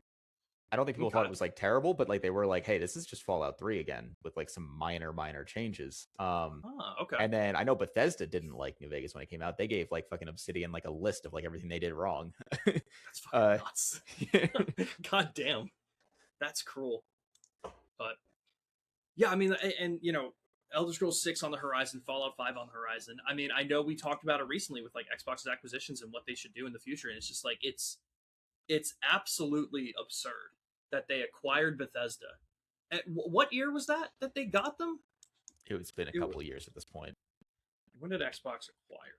Well, I mean, but like they acquired them, but it was just more of like everyone's been saying with Phil Spencer like mismanaging things in a way of being so hands off and letting them do whatever the fuck they wanted. Yeah, Which exactly. there needs to be some leadership. Yes, there And needs to be some. I think his heart was in the right place. I don't think he's a terrible person or anything. Of like, hey, No, these are good game companies. They'll make good games. I don't know how to make a game. I'll let them do that. I it sucks because like on the surface with what you're saying, that makes a lot of sense. That sounds like a good person. Like yeah, and it sounds like the right idea because I feel like a lot of times we see situations where like unfortunately we now see the situation of like, hey, I don't know what I'm doing, so I'm going to let you do your thing and this will just work out. Whereas every other situation is I don't know what I'm doing and I'm going to tell you exactly how to do it is just as bad. I think there's a middle ground worse. of like where's the progress? I might Right. not know how to do it, but where like I'm not a game developer. Why isn't Elder Scrolls 6 out? I could say that. Yes. I'm not a game developer. Starfield was the only thing you've had come out in the last decade. Yeah. Where's everything else? They acquired them in 2021. Now, again, we've talked about this a little bit too. I think the conversation would have been very different surrounding them in the acquisition if Starfield did better. If Starfield was the breakout title and did perform much better, it would be a very different situation. However, it wasn't. So now we look at it and saying you've had them for 5 years, and all that we've had from this is Starfield, Fallout 76 content, and now the Fallout show, which has been getting a lot of attention for Fallout, but potentially no new Fallout game for another 7 years.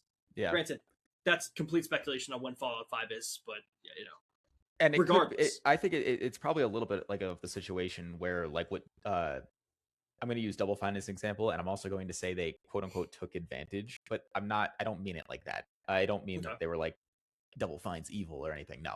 I mean like Double Fine had said no one ever. Yeah, right. But Double Fine had said that they wouldn't have made some of the games that they made if they weren't owned by Xbox. They made those games because they felt like they had more of a safety net and they could take more of an artistic risk. And I know people were talking about how Phil had said like, hey, we just need games to pad out Game Pass. And they took a lot of people are being like, oh, well, then it's their fault for like letting them do all of this, which yes, but also I don't really think it's like a lie. I think it's like you have to understand that somebody's saying that your game still needs to have players and make money. It might not need to be like a fucking massive success or it might not even need to be net positive, but something to pad out Game Pass. But if you're getting fucking 10 players at any given time, that's not even a selling point for Game Pass. You're not even padding out Game Pass then.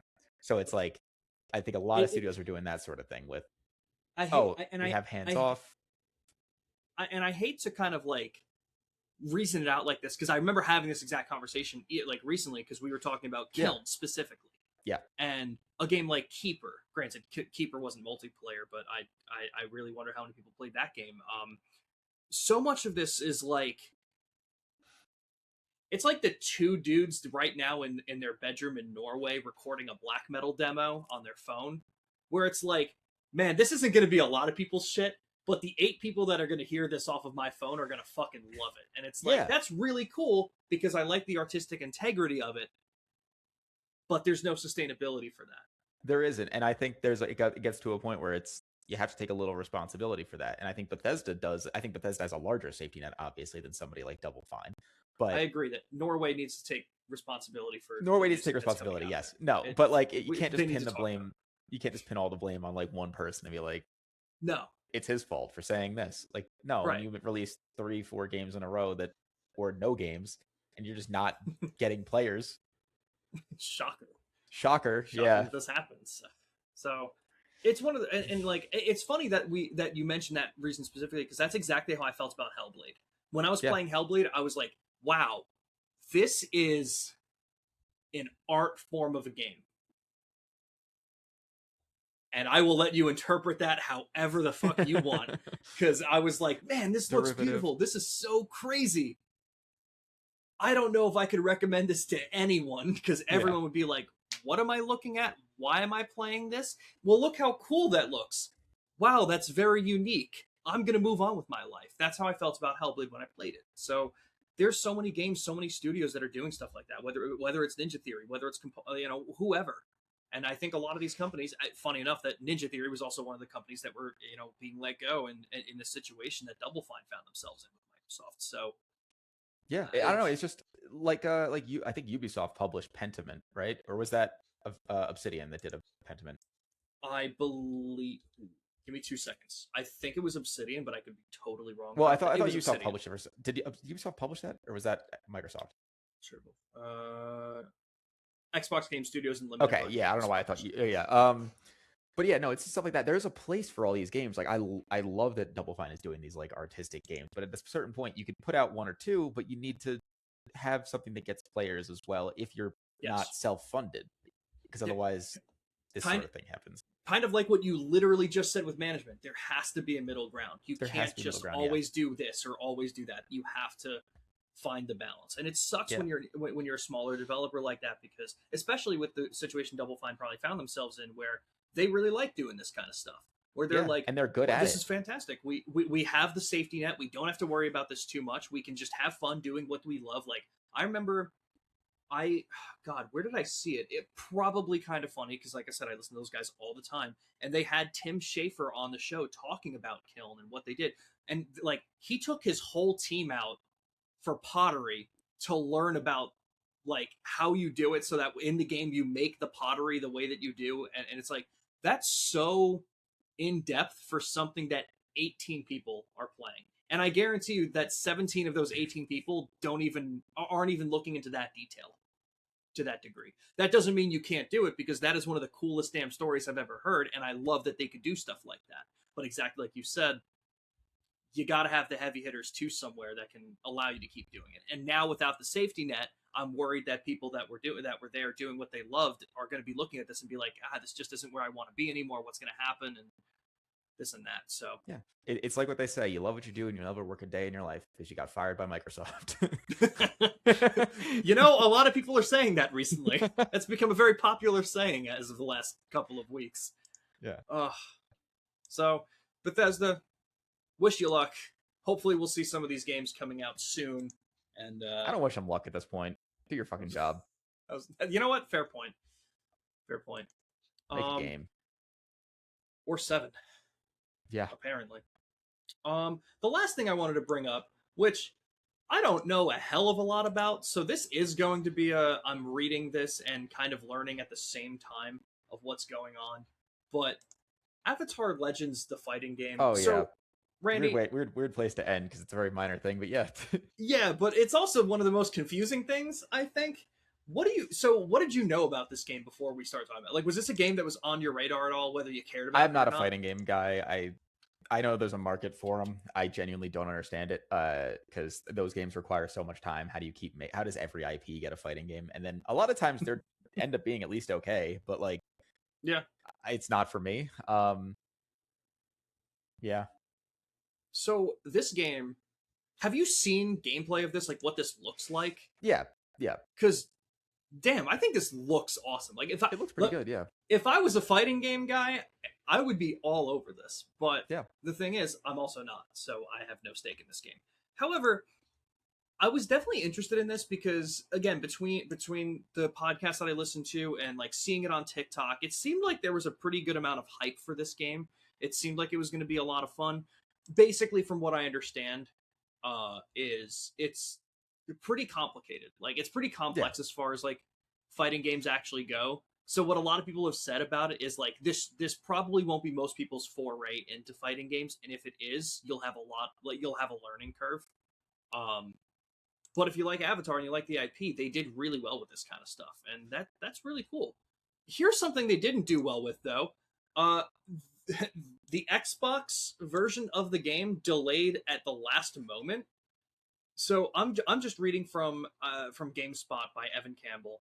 I'm just going to read this. It says hours before launching, the official Avatar Legends of Fighting Game account on X announced that the Xbox edition of the title isn't coming out today on July 23rd as planned. Instead, it's now releasing on the Series X and S sometime before September 3rd. So not even a release date, just sometime before then, which is a very strange way to word things. Yeah. And it says it's because of unforeseen circumstances on a back-end feature. What? Yeah. And there's other small things that I didn't mention to you. I don't think the bad, and I'm going to keep reading from the article. The bad news doesn't stop with Xbox players either. Crossplay isn't available on Switch yet, and the only localization option on the hybrid system is English currently. Meanwhile, the deluxe edition is also missing in action on Switch. So, what? So actually, to go off that a little bit, I was looking at the Steam reviews for it. Okay. And what I'm seeing is it's currently at mostly positive on Steam with 76% positive reviews.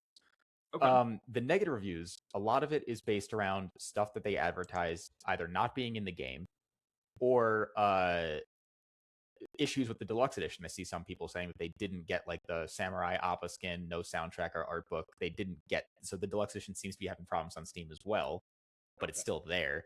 It doesn't have a ranked mode, which fighting games are very competitive, so people play for the ranked, and it was advertised to have a ranked mode, and it just seems like there are some unfinished aspects about the game where it's just some things aren't broken, some animations aren't there, some character sprites just are not fit, like look not completed. Some trials are literally broken and can't be completed. The AI can't even do them in the demo, is what one of these things says. Yeah. Jeez. Characters like Nightmare Korra and Avatar Aang are clearly unfinished. Ozai unpolished. Yeah, it just seems like it wasn't ready, and it had a lot of things that should have worked out, or that they didn't work out yet. And I'm assuming it was probably worse on some back end things with Xbox, so they had to delay that one entirely because it was probably unplayable. It's just seems not done. And I have to imagine, because I don't know completely, but I think this game actually got pushed already. Yeah, I see one of the reviews here. Advertised ranked mode right up until release. Now they're saying it's on the roadmap and coming soon. 3 fighters have placeholder animations. There are typos, misplaced, or missing command list move images, and lobbies are limited to only 2 people. Core game is extremely fun, but releasing with all these issues is really a bad look. Interesting. Jesus. Yeah, okay. Yeah. So Avatar Legends was delayed by 3 weeks initially. So originally it was supposed to launch on July 2nd. And if I had to take a guess, again, I don't think it matters all that much, but they probably just wanted to line things up originally with this game coming out and the Avatar movie coming out right in the same week. Maybe they didn't. I mean, like, it's weird because for all these problems to exist on the 23rd, this doesn't sound like this game was anywhere near ready to launch on July 2nd. You know, not that 3 weeks makes a whole lot of a difference for a lot of games. It takes time. For some things like placeholder animations and stuff, you could get an animation done, get a couple more characters finished in that kind of time, I think. You could put those finishing touches on. So yeah, why they didn't just push this back a little bit more to, I mean, say September 3rd for the Xbox version. For all that of them. Sounds a lot more right just for me. Put them all there. Yeah.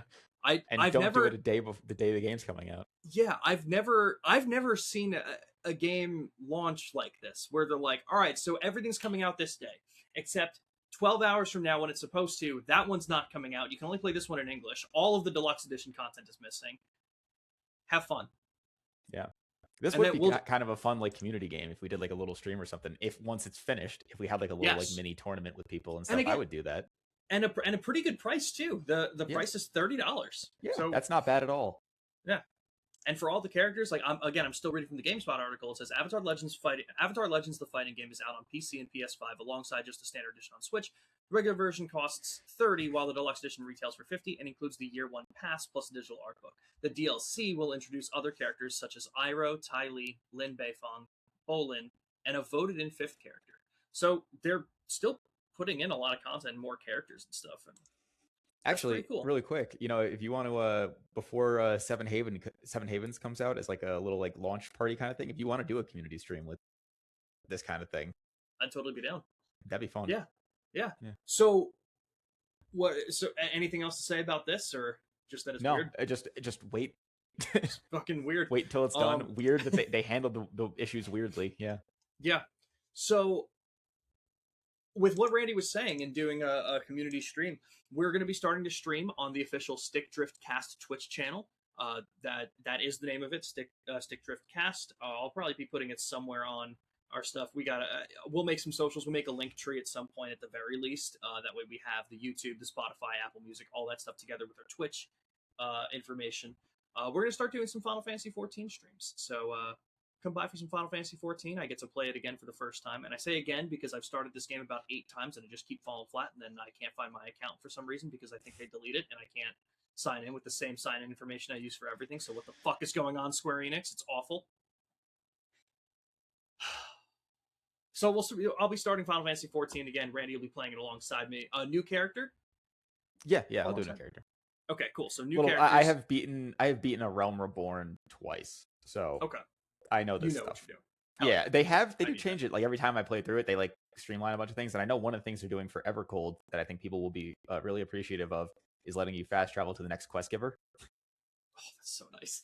That's nice. Okay, huge. They said that it's a big change for their current systems, so they might not come out with Evercold.